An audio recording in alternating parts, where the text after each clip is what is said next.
রাজকন্যাদের অবস্থা কি দেখি।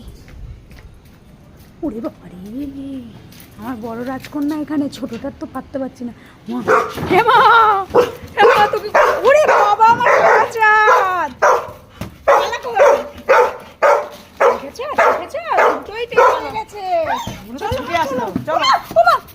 বাবাই তুই ভিতরে যা।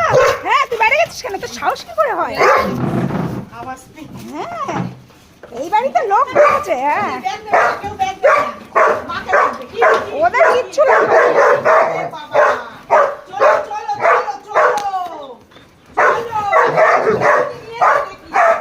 চলো ওমা ওমা ওমা, শান্তি শান্তি, মা তোমাদেরই জিনিস এনেছি। ওমা চলো, এই টঙে করে ওটারে নিয়েছে, নাহলে যেতে পারছি না। দেখছেন বেশি লাউটাই আগে বেরিয়েছে, দুটো লাউ আমার জোজো লাউ।